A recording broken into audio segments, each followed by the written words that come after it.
우리는 지금 개인적인 하나님의 뜻을 어떻게 잘 분별할 수 있을까에 대해서 야보크 기도에서 계속 말씀을 나누고 있는 중에 있습니다. 3주 전에 하나님의 뜻 분별하기 주제로 말씀을 나눴고 2주 지금 3주째인데 3주 동안 이 말씀을 놓고 있었죠. 여러분 기억나십니까? 앞에 생각했던 말씀들 간단하게 정리해 드리면 하나님의 뜻, 성경에서 우리 가운데 얘기해 주고 있는 하나님의 뜻은 하나님의 주권적인 뜻과 도덕적인 뜻 두 가지를 말씀해 주고 있다 그랬어요. 우리가 생각하는 것처럼 개인적인 모든 부분에 있어서 아주 세밀하고 모든 사람들에게 다 말씀해 주시는 그 하나님의 뜻은 없다는 것에 대해서 계속 살펴봤었죠. 그리고 하나님의 뜻을 그러면 잘 분별해서 어떻게 순종하면서 살아가야 하는지에 대해서 살펴보면서 그렇게 하나님의 뜻에 순종하면서 살려고 하면 도덕적인 하나님의 뜻, 성경 말씀, 그리고 하나님의 지혜, 이게 정말 중요하다는 것에 대해서도 우리가 살펴봤었습니다. 그리고 하나님의 말씀, 도덕적인 뜻인 하나님의 말씀과 지혜를 가지고 어떻게 하나님의 뜻을 분별하는지 구체적인 방법에 대해서도 나누었어요. 옳고 그름에 대해서 먼저 생각하고 방법이 옳은지 그른지에 대해서도 생각해보고 나에게 유익한지, 나에게 뿐만이 아니라 내가 이 일을 선택해서 진행했을 때 내 주위에 있는 사람들에게도 유익한 것인지, 그 사람들이 혹시 힘들어지고 귀찮아지는 건 아닌지, 그리고 실패하더라도 하나님께서 영광 받으시는지, 이런 것들을 생각해보고 결정하면 우리는 하나님의 뜻을 잘 분별해낼 수 있다 그랬죠. 그리고 구체적으로 하나님의 말씀으로 좀 더 분명하게 하나님의 뜻을 확인하고 싶을 때 그 말씀을 어떻게 찾아야 하는지에 대해서도 생각해봤어요. 우선 말씀을 볼 때 내가 원하는 쪽으로 마음이 쏠린다는 것을 인정하고 그 인정이 있어야, 그 부분에 인정이 있어야 우리는 좀 더 말씀을 정확하게 보려고 노력하고 제대로 해석하기 위해서 여러 가지 참고 서적들을 확인해서 하나님의 말씀을 제대로 분별을 낼 수 있게 된다 그랬죠. 그렇게 해서 하나님의 말씀이 찾아졌어요. 하나님의 말씀을 제대로 해석했고, 그리고 내 삶 가운데 제대로 적용해서 이 말씀을 붙들고 이렇게 하면 되겠구나 라고 생각했어요. 그러고 난 다음에는 힘들고 어려운 일이 생길 때 포기하지 말고 주신 말씀 붙들고 나가라 그랬죠. 그렇게 하면 됩니다. 그리고 또 하나님의 뜻을 분별하기 위해서 그러면 기도는 어떻게 해야 되는지에 대해서도 나누었어요.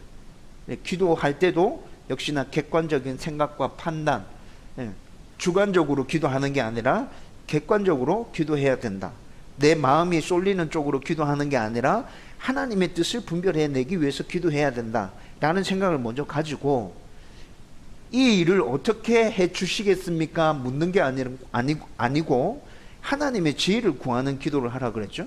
하나님의 뜻을 분별하기 위해서는 하나님 이거 해야 됩니까? 말아야 됩니까? 이렇게 묻는 건 성경적인 기도가 아니에요. 그렇게 묻지 말고 하나님 저에게 지혜를 주십시오. 그래서 이 일을 잘 분별해서 결정할 수 있도록 도와주세요. 이게 성경적인 기도였다. 그리고 그렇게 기도하고 난 다음에 온전하게 순종해야 되는 것에 대해서도 기도해야 되는데, 하나님이 보여주시는 하나님의 뜻대로 순종할 수 있도록 도와주세요. 힘들고 어려운 일들이 생길 때 나의 가운데 하나님의 위로와 격려가 넘치게 해주세요. 힘들고 어려운 일들 앞에서 주저앉거나 좌절하고 낙심하는 것이 아니라 용기를 얻을 수 있도록 도와주세요. 여러분, 하나님의 뜻을 분별하기 위해서는 이런 기도를 해가야 된다는 거예요. 그리고 또 우리 가운데 내주하시는 성령님은 그러면 하나님 뜻을 분별하는 데 있어서 어떻게 도와주고 계시는지에 대해서도 함께 살펴봤었어요. 우리 안에 계시는 성령님은 하나님의 말씀이 깨달아지도록, 그리고 하나님의 뜻을 분별해야 되는 상황에서 말씀이 기억나게 하시도록 역사해 주고 계십니다. 그리고 말할 수 없는 탄식으로 우리를 위해서 계속 중보 기도하고 계시고요. 그리고 지혜를 주심으로 우리를 돕고 있다 그랬죠. 그리고 3주 전에는 하나님의 뜻과 순종에 대해서 살펴봤었어요. 이렇게 해서 하나님의 뜻을 분별했어요. 분별했는데 순종하지 않으면 소용이 있는 것입니까? 없는 것입니까? 하나님의 뜻을 잘 분별해서도 순종하지 않으면 아무 소용이 없는 거잖아요. 그래서 순종하기 위해서 그러면 어떻게 해야 될까?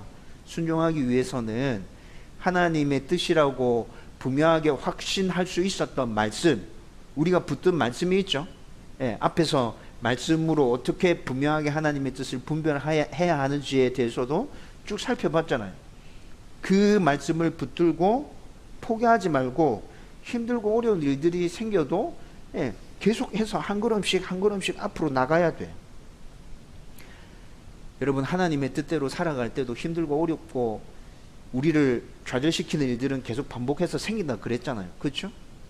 그런데 그럴 때 하나님의 뜻이라고 확신을 가졌던 그 말씀을 내가 꼭 붙들고 있다면 빨리 일어나고 빨리 힘을 얻을 수 있게 될 거예요. 여러분, 그렇게 함으로 순종하기 위해서 우리는 계속 발버둥 치는 거예요. 여러분, 그런 모습 가운데 하나님께서 도와주시고 은혜 주시고 이끌어 주시고 인도해 주실 겁니다. 여러분, 이거 여기까지가 하나님의 뜻 분별하기에 대해서 우리가 지금까지 살폈던 말씀이었어요. 그런데 이제 오늘은 하나님의 뜻과 책임에 대해서 말씀을 나누려고 합니다. 여러분, 하나님의 뜻과 책임, 이 문제는 지금까지 하나님의 뜻에 대해서 잘못 생각한 것을 바로 잡고 제대로 하나님의 뜻을 찾고 순종하기를 원하는 성도라면 반드시 마음속에 또 새겨 놓아야 될 아주 중요한 주제입니다. 그래야 한순간에 하나님의 뜻을 분별하기 위해서 막 발버둥 치다가 이게 하나님의 뜻이구나 라고 생각하고 난 다음에는 또 하나님과 멀어져서 자기 마음대로 막 사는 그런 실수를 범하지 않게 된다는 거예요. 하나님의 뜻과 책임에 대한 생각이 내 안에 들어있을 때 하나님의 뜻을 분별해야 되는 그 순간뿐만이 아니라 모든 삶의 순간에서 우리는 하나님의 뜻을 분별하기 위해서 최선을 다하게 될 것이고 자기가 감당해야 될 성실한 삶들을 계속 살아갈 수 있게 되는 거라고요. 여러분, 이런 은혜가 오늘 말씀을 나누면서 저와 여러분들 가운데 부어지기를 주님의 이름으로 축원드립니다. 먼저 하나님의 뜻을 분별하는 데 있어서 우리의 책임을 살펴봐야 할 이유에 대해서 살펴봐야 돼요. 이건 제가 몇 번 언급해 드렸어요. 여러분, 우리가 개인적인 하나님의 뜻을 애타게 찾는 이유는 뭐라 그랬죠? 잘못된 이유인데 저와 여러분들 안에 이런 생각들이 있어요. 우리의 책임을 회피하고 성공을 보장받으려는 마음이 한켠에 있기 때문에 개인적인 하나님의 뜻을 계속 갈구한다 그랬죠. 여러분, 하나님의 뜻임이 분명했는데 잘못되면 내가 어떻게 했는지는 중요하지 않습니다. 그냥 하나님께 모든 책임을 전가시킵니다. 하나님의 뜻이 분명했잖아요. 그런데 왜 일이 이렇게 되었어요? 하나님이 뭔가 잘못하신 거 아니에요? 이렇게 책임을 전가하게 된다는 거죠. 또 하나님의 뜻이 분명하다면 사람들은 어떻게 생각하죠? 하나님의 뜻이 분명하다면 내가 어떻게 하든지 간에 일은 반드시 되는 일이야. 하나님의 뜻이니까. 사람들이 이렇게 생각한다는 거죠. 이런 생각을 바탕에 깔고 하나님의 뜻을, 개인적인 하나님의 뜻을 찾고 있기에 우리는 하나님의 뜻과 책임에 대해서 반드시 살펴봐야 돼요. 성경의 답을 먼저 말씀드리면 하나님의 뜻에 순종할 때도 우리가 책임져야 할 부분이 있다. 성경이 이렇게 얘기해 주고 있어요. 여러분, 오늘 우리가 읽었던 에스겔 33장 11절 말씀, 한 절 말씀인데 여러분, 이 말씀을 읽고 곰곰하게 어떤 상황인지 생각해 보세요. 하나님 지금 뭐에 대해서 얘기하고 있는지 한번 생각해 보세요. 여러분, 에스겔 33장 11절 말씀에서 우리가 져야 될 책임이 있다는 것에 대해서 얘기해 주고 있는 부분이 있어요.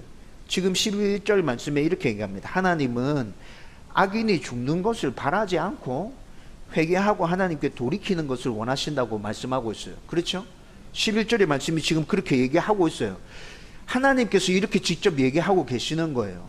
여러분, 그러면 이것이 하나님 당신의 뜻이라고 받아들여도 될까요? 하나님은 악인이 죽는 걸 원하지 않으세요. 악인이 돌이켜서 하나님께 돌아오는 걸 원하세요. 이게 하나님의 뜻이에요. 그런데 이스라엘 백성은 하나님께 돌이키기 위해서 자신들이 감당해야 될 의무가 있는데 그 의무를 다 하지 않아. 그 의무를 성실하게 이행하지 않아요. 하나님의 말씀에 귀 기울이지 않고 자기들이 원하는 대로 마음대로 계속 살면서 죽음의 길로 계속 걸어가고 있어요. 여러분, 지금 에스겔 33장 11절의 말씀은 지금 제가 설명해 드린 이걸 얘기하고 있어요. 여러분, 오늘 말씀에 나타나지 않는데 이스라엘 백성들이 이렇게 삶으로 인해서 나중에 어떻게 되죠? 나중에 결국에는 하나님의 징계라는 방식으로 강제로 그들의 잘못된 행동에 대해서 책임을 지게 됩니다. 포로로 잡혀가죠. 70년 동안 엄청나게 고생합니다. 포로로 잡혀가는 일이 왜 생긴 거예요? 여러분, 방금 설명해 드렸잖아. 자기들이 해야 될 의무가 있었어요. 해야 될 일들이 있었어요. 그걸 하지 않음으로 인해서 그 포로 생활이 시작되게 된 거예요. 여러분, 따져보면 이건 포로 생활이 시작된 건 그들의 행동에 대한 책임인 거예요. 그들이 져야 될 책임인 거예요. 여러분, 지금 이걸 얘기해 주고 있는 거죠. 이런 예들은 성경에 나타나는 믿음의 조상이라고 알려진 여러 인물들, 그리고 성경에 나타나는 여러 사건들을 찾아봐도 동일하게 발견할 수 있는 진리입니다. 여러분, 믿음의 조상들이 왜 어려움을 겪었죠? 그리고 그 어려움을 겪고 난 후에 어떤 일이 일어났는지를 살펴보면 하나님의 뜻과 그 뜻에 불순종했을 때에 책임을 져야 하는구나라는 것에 대해서 우리는 충분히 이해할 수 있는 여지가 있습니다. 여러분, 좀 더 풀어서 설명해 드릴까요? 아브라함이 하나님의 약속을 온전히 신뢰하지 못함으로 하갈을 통해서 이스마엘을 낳았습니다. 그리고 겨우겨우 믿음을 유지해서 결국에 이삭을, 하나님 약속하신 이삭을 얻게 되죠. 여러분, 그런데 이스마엘과 이삭 사이에서 어떤 일들이 벌어지죠? 세월이 엄청나게 많이 흘렀어요. 지금 이 시대에 이스마엘의 후손이라는 자들과 이삭의 후손이라는 자들이 어떤 일이 벌어지고 있어요? 여러분, 왜 이런 일들이 벌어지는 것이죠? 아브라함이 하나님의 말씀을 온전히 신뢰하지 못해서 하갈로부터 얻었던 이스마엘, 아브라함이 잘못한 일인 거죠. 이 일에 대한 책임이 지금 이렇게 전개되고 있는 것이라고요. 아브라함만 그렇습니까? 야곱은 어떻죠? 야곱은 하나님을 의지하지 않고 자기 힘을 의지해서 살려고 발부둥 쳤어요. 그렇게 발부둥 친 야곱, 젊은 시절 외삼촌 집 라반의 집에 가서 엄청나게 고생하죠. 여러분, 야곱의 그 고생이 왜 시작된 거죠? 하나님을 의지하지 않고 자기 힘에 의지해서 살려고 발부둥 치다가 그 일이 비롯된 거예요. 형 에서와의 갈등, 역시나 하나님을 의지하지 않고 자기 힘으로 뭔가를 하려고 애쓰다가 그 갈등이 시작된 거라고요. 여러분, 이것도 야곱이 만들어낸 책임인 것이죠.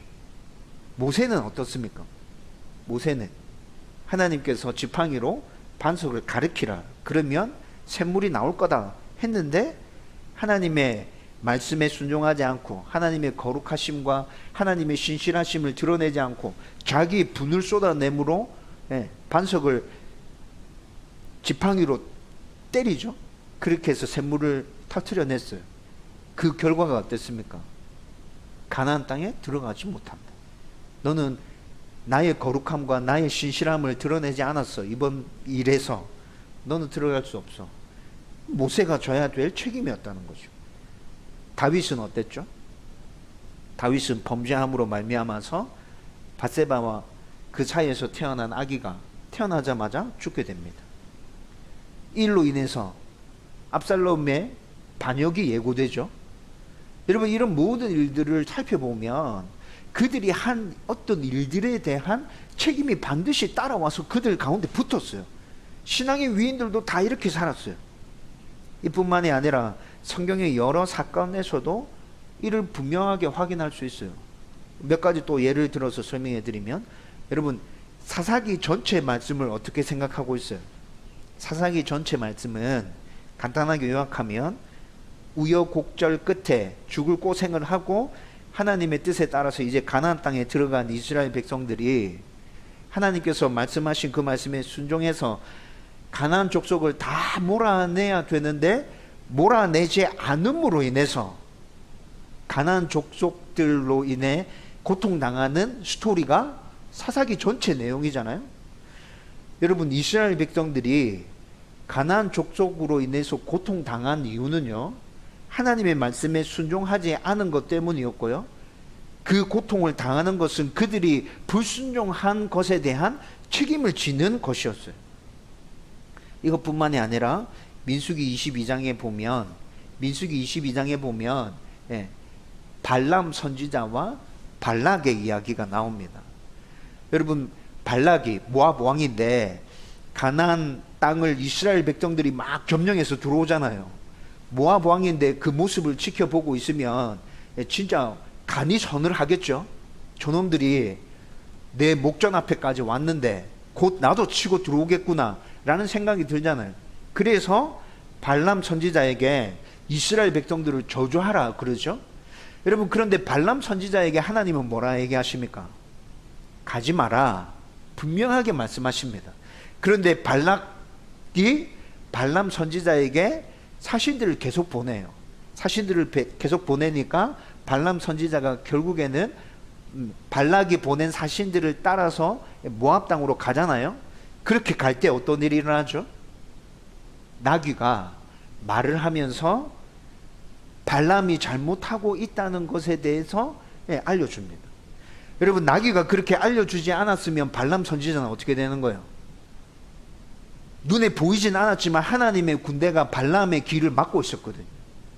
나귀가 그렇게 하지 않았으면 발람은 그 자리에서 길 가다가 바로 죽는 거예요.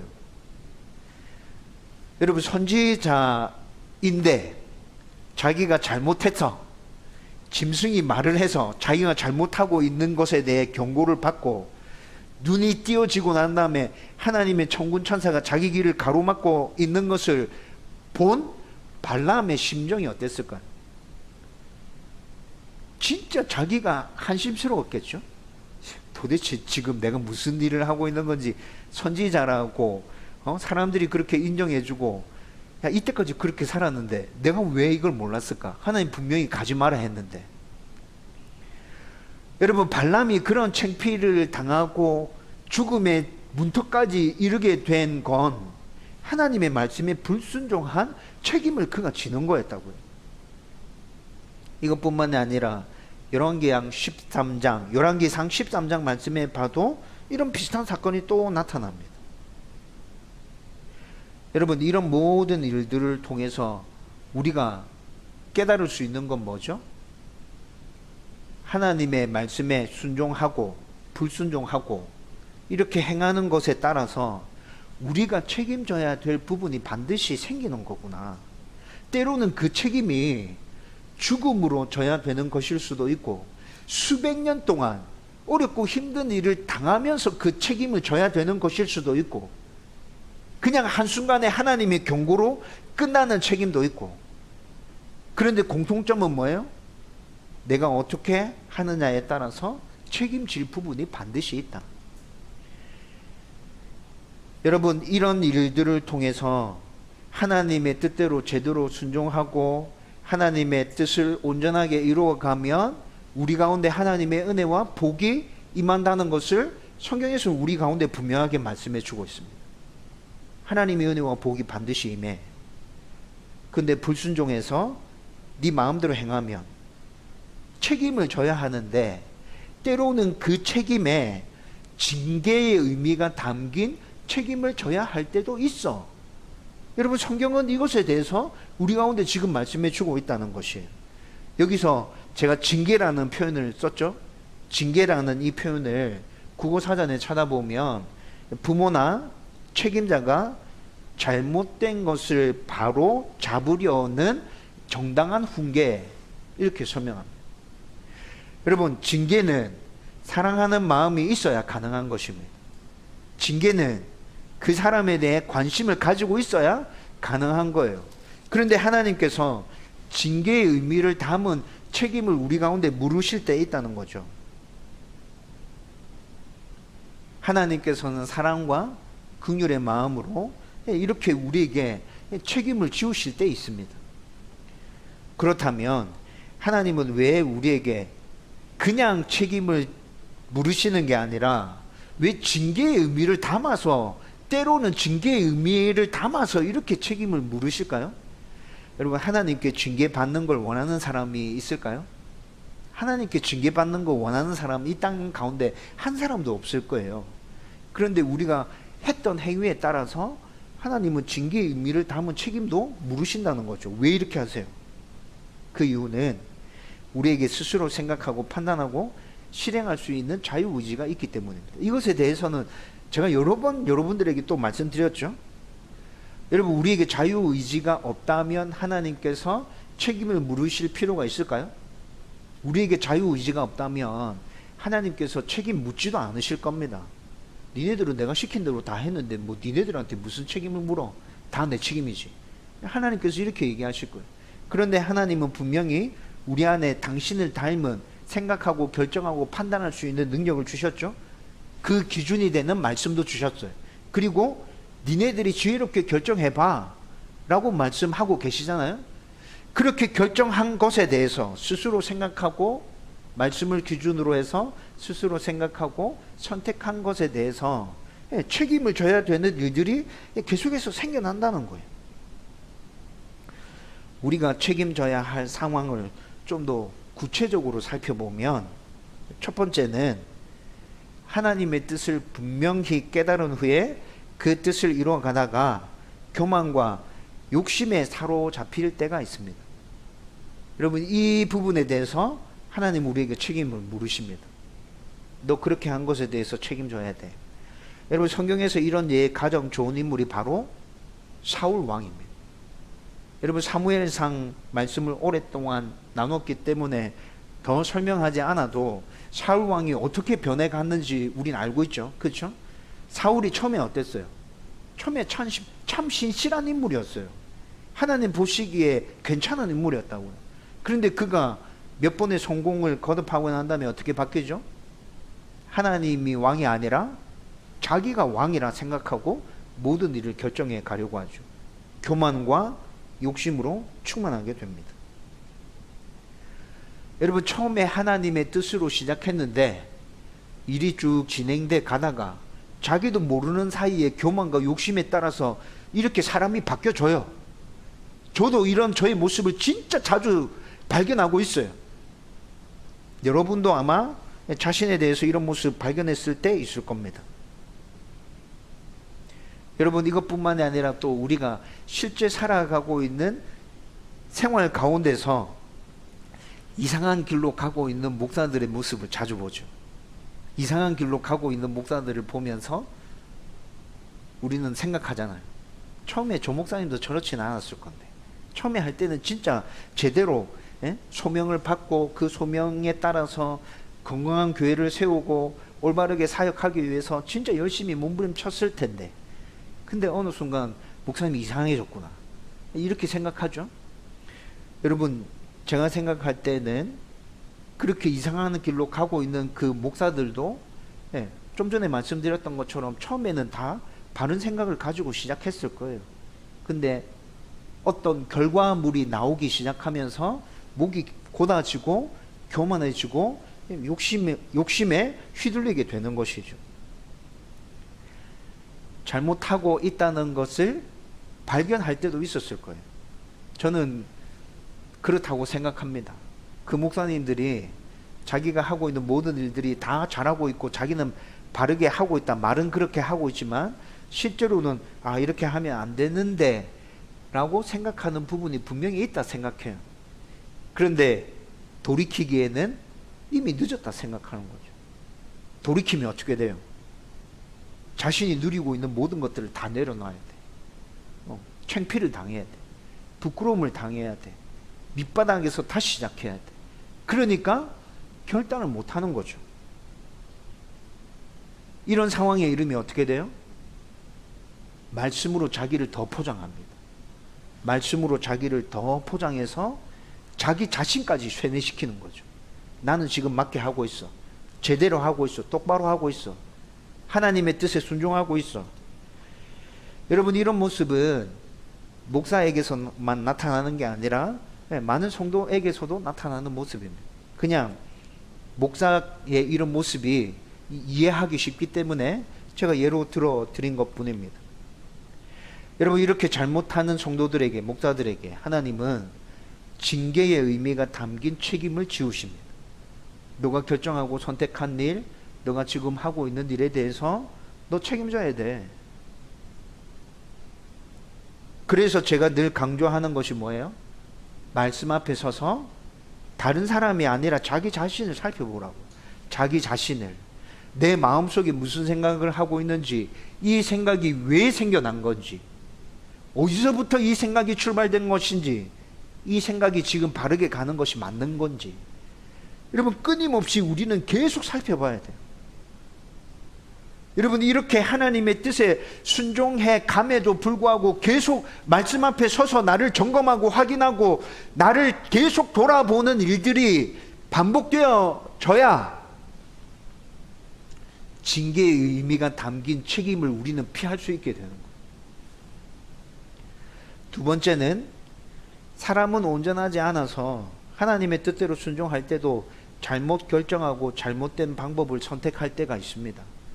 처음에 하나님의 뜻이라고 생각하고 일을 시작했잖아요. 근데 이 일이 완성될 때까지, 완료될 때까지는 수많은 과정들을 쭉 계속 거쳐가야 되잖아요. 그 안에 선택해야 되는 일들이 굉장히 많을 거예요. 그런데 그 선택들 중에 잘못 선택하는 것들이 있어요.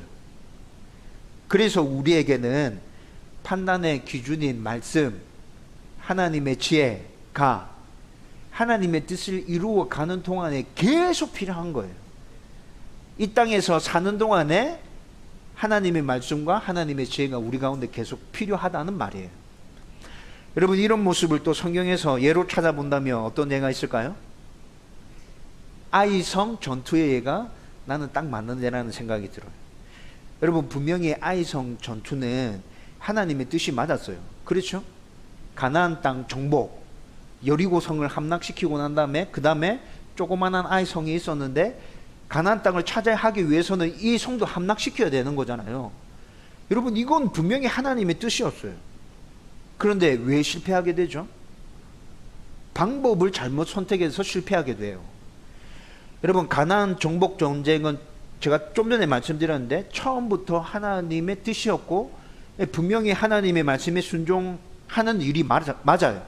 그렇게 해서 이 전쟁이 시작됐죠. 여러분, 당시에 가나안 정복 전쟁을 시작할 때 이스라엘 백성들에게 제대로 된 무기가 있었습니까? 제대로 된 무기가 없었어요. 군인이 있었어요? 군인이 없었어요. 군대 조직 체계가 있었나요? 그것도 없었어요.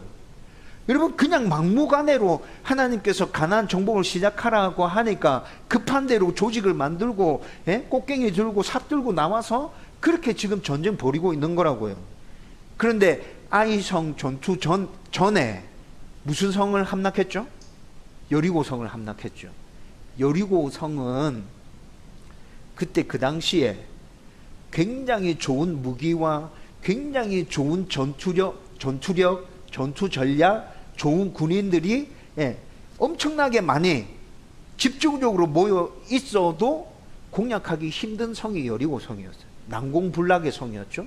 그런데 하나님의 은혜로 이스라엘 백성 한 거 아무것도 없는데 하나님의 은혜로 여리고성을 함락했습니다. 여러분, 그리고 나타난 성이 아이성이었죠. 아이성은 여리고성에 비하면 성도 아닌 거죠. 여리고성에 비하면 그냥 집 한 채 정도 있는 거예요. 그냥 싸울 필요도 없고 200만 정도 되는 이스라엘 백성들이 그냥 훅 쓸고 지나가면 그냥 자동적으로 자기 수중에 떨어지는 그 정도의 성이었던 거죠. 여러분, 이스라엘 백성들이 여호수아가 볼 때는 그냥 가면 된다, 저기는 이렇게 생각한 거죠. 그 결과가 어땠어요? 그냥 들어가면 된다. 그냥 이 싸울 필요도 없다. 그냥 200만 정도 되는 우리 인구가 그냥 쭉 훑고 지나가면 그냥 저 성 우리 거 되는 거다 라고 생각했는데 그 결과는 참담했죠. 여러분, 그 참담한 결과가 잘못된 결정에 대한, 잘못된 방법을 선택한 것에 대한 이스라엘 백성들이 져야 할 책임이었어요. 처음부터 이 전쟁은 하나님의 은혜로 시작된 전쟁이었기 때문에 아무리 작은 성이라 할지라도 하나님의 은혜로 계속 진행되어져 가야 하는데, 하나님의 은혜를 배제시키고 그냥 하면 된다는 생각을 가지고 그렇게 나갔던 부분이 잘못되었다는 것이죠. 이렇게 교만과 욕심에 사로잡히고 또 하나님의 뜻을 이루는 가운데 방법적인 부분에 있어서 잘못된 결정을 하며 그에 합당한 책임을 져야 하고, 때로는 징계의 의미가 담겨있는 책임도 져야 할 때가 있다는 것입니다. 여러분, 이것을 알면 하나님의 뜻을 한순간에만 분별하고 끝나는 게 아니라 그 분별한 하나님의 뜻을 제대로 이루어 가기 위해서 우리는 계속 하나님께 매달리게 될 거예요. 하나님이 요구하시는 건 이것이라. 한번 나의 뜻을 발견했다고 끝나는 게 아니야. 너는 끝까지 나를 의지하고 쫓아와야 돼. 하나님이 요구하시는 건 이겁니다. 이제 말씀을 정리하려고 합니다.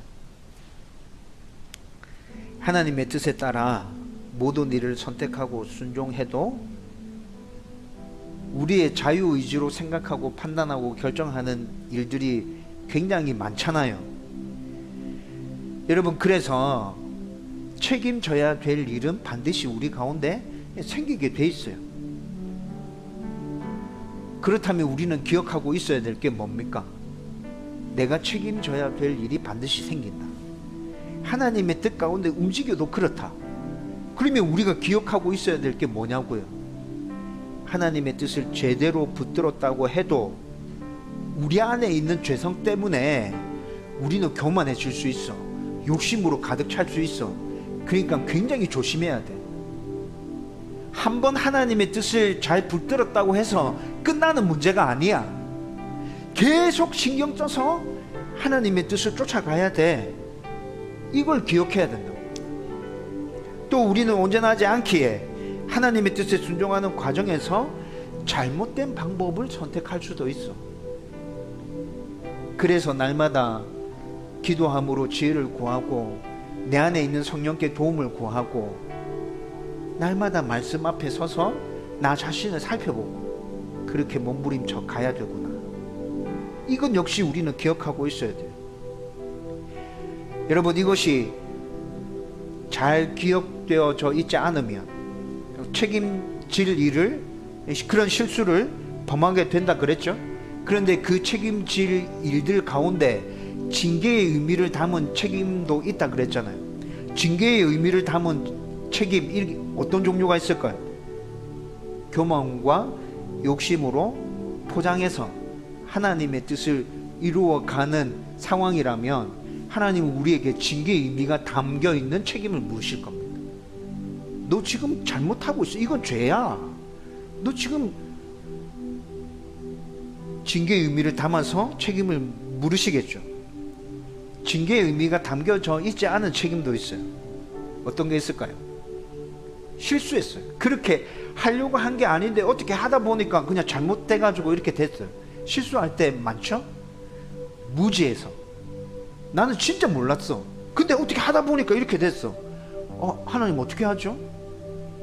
그런 부분에 대해서는 하나님께서 징계의 의미를 담아서 우리에게 책임을 묻지 않습니다. 그냥 책임을 물어요. 그냥 책임을 묻는데, 그냥 책임을 물으실 때도 우리가 잘못한 그 선택과 그 일들 때문에 일이 복잡하게 꼬여져 있잖아요. 이걸 바로 잡아서 다시 그 일을 진행시켜 가려고 하면 여러 가지 복잡하고 어려운 문제들, 시간도 많이 걸리고 에너지도 많이 소모되고 이렇게 된다는 거죠. 징계의 의미가 담겨져 있는 책임이든 아니면 그냥 단순한 책임이든 우리가 뭔가를 잘못해서 책임을 져야 되는 상황이 오면 공동체와 개인은, 여러분들은 다 힘들어지고 다 어려워집니다. 이건 분명해요. 따라서 우리는 항상 판단의 기준인 말씀을 붙들고 하나님의 지혜를 계속해서 구하면서 나 자신을 잘 살펴봐야 됩니다. 책임을 져야 되는 상황이 발생했어요. 그러면 어떻게 해야 되죠? 빨리 인정하세요. 하나님 잘못했어요. 제 안에 교만이 있었네요. 제가 이런 부분에 있어서 지나치게 욕심을 부렸습니다. 하나님 잘못했습니다. 생각을 바꾸겠습니다. 다시 하나님의 말씀을 붙들겠습니다. 그냥 실수했어요. 진짜 몰랐던 건데 이렇게 됐어요. 그래도 하나님, 제가 실수했고 제가 몰라서 이렇게 됐어요. 제 책임이 맞습니다. 하나님께서 도와주시면 어떻게 해서든지 바로 잡아서 가볼게요. 여러분들이 이런 자세로 하나님께 나아가기 시작하면 우리가 책임지는 모든 부분 가운데서도 하나님께서 우리를 도와주시고 우리를 인도해 주실 것입니다. 여러분, 성도의 삶은 저는 이런 거라 생각해요. 성도의 삶은 이런 거다. 그렇게 하나님과 한 걸음 한 걸음 동행해 가면서 내가 잘하고 있든 잘 못하고 있든 어쨌든 하나님과 한 걸음 한 걸음 동행하면서 그렇게 나갈 때 우리 가운데 하나님의 은혜가 임할 것이고 하나님의 복이 임할 것이고, 그런 우리의 모습을 통해서 하나님의 나라가 이 땅 가운데 세워지는 것이구나. 저와 여러분들이 그런 삶을 살면서 하나님의 뜻을 온전히 이루어갈 수 있으면 좋겠다. 그 은혜가 우리 가운데 넘쳐나기를 주님의 이름으로 축원드립니다.